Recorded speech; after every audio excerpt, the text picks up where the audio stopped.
நாளைக்கு 1:30 கொடுத்தோம்.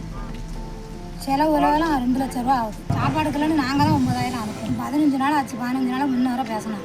அது பிறகு கிடையாது. எனக்கு எப்படியாச்சும் எங்களை ஊருக்கு அனுப்பிடுங்க. எங்கள் குடும்பம் ரொம்ப வறட்சியில் இருக்குங்க. ரொம்ப கஷ்டம் எங்களுக்கு. சாப்பிட கூட வழி இல்லாமல் இங்கே நாங்கள் இருக்கோம். கிட்டத்தட்ட 1.5 மாசமாக கிடைக்க ஒவ்வொரு ஆள்கிட்டையும் பிச்சை எடுத்து நாங்கள் சாப்பிட்டுட்டு இருக்கோம் சார்.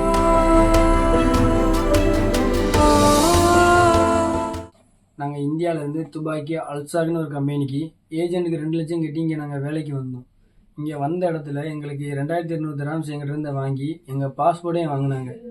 ஏன் பாஸ்போர்ட்டை வாங்கினீங்கன்னு நாங்கள் கேட்டோம். அதுக்கு எல்லாத்தையும் நாங்கள் வாங்குது அப்படின்னு சொல்லி சொன்னாங்க. சரி, நாங்கள் வேலைக்கு போனோம். வேலையில் ஒர்க் டார்ச்சர் அது நிறைய. இதை ஏஜென்ட்ட சொல்லல. ஏஜென்ட்டு தகாத வார்த்தையில பேசி அவங்க குலமுயற்சிங்கிற அளவுக்கு பேசுகிறாங்க. அதை நாங்கள் விட்டு வேலை பார்த்து சம்பளமும் எங்களுக்கு தரல. சம்பளத்துக்கு நாங்கள் கேட்கல. நான் போட்டையில் தான் போடுவேன்னு சொல்லி ஓனர் சொல்லுதாரு.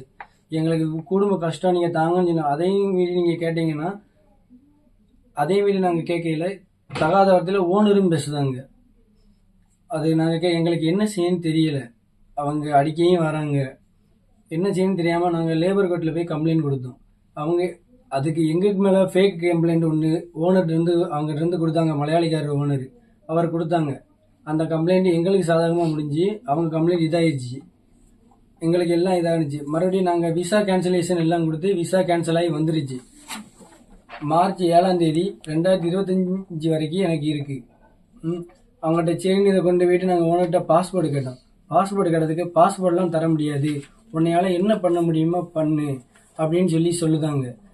சரி நீங்கள் தாங்க, நாங்கள் போனோம். எங்களுக்கு வேறு வழி இல்லைன்னு அவங்கள்ட்ட சொன்னோம். அதுக்கு அவங்க நான் அவன் மேலே இப்போ கம்ப்ளைண்ட் கொடுக்கப்புறம் சொல்லி எங்கள் மேலே ஃபேக்கான கம்ப்ளைண்ட் இப்போ கொடுத்துருக்காங்க. 3 வருஷம் ஜெயிலில் இருக்கணும் அப்படின்னு சொல்லி மிரட்டுதாங்க. என்ன செய்யணும் எங்களுக்கு தெரியலை. அதுபோக எம்போசிக்கு நாங்கள் ஃபோன் பண்ணி கேட்டோம். அவங்க என்ன சொல்லுதாங்கன்னா, துபாய் ரூல்ஸ் படி நீங்கள் 2 வருஷம் இங்கே வேலை பார்த்து தான் ஆகணும், அவங்க சொல்கிறத நீங்கள் செஞ்சு தான் ஆகணும்னு அவங்களுக்கு ஃபேவராகவே பேசுதாங்க எம்பசியில்.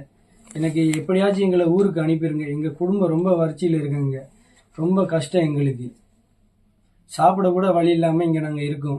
கிட்டத்தட்ட 1.5 மாசமாக கிடைக்க ஒவ்வொரு ஆள்கிட்டையும் பிச்சை எடுத்து நாங்கள் சாப்பிட்டுட்டு இருக்கோம் சார். முடிஞ்ச அளவுக்கு எனக்கு ஹெல்ப் பண்ணி ஊருக்கு வர்றதுக்கு வழி பாருங்களேன். நான் உங்களை கெஞ்சி கேட்டுக்கிறேன். கெஞ்சி கேட்கேன். நாங்கள் எல்லாரும் ஒவ்வொரு மாவட்டத்துலையும் வந்திருக்கோம். எனக்கு தூத்துக்குடி மாவட்டம். என் பேர் சதீஷ்குமார். நான் கடலூர் மாவட்டம். என் பேர் யோகேஷ்.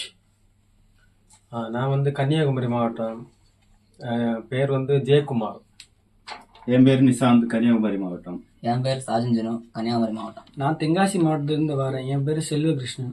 நீங்க தான் எப்படியாட்டும் எங்களுக்கு ஒரு நல்ல வழி காமிக்கணும். எல்லாரையும் எப்படியாச்சும் காப்பாத்திருங்க. இங்க எங்களுக்கு உசுருக்கு கூட உத்தரவாதம் இல்லை. எப்படியாச்சும் காப்பாத்திருங்க.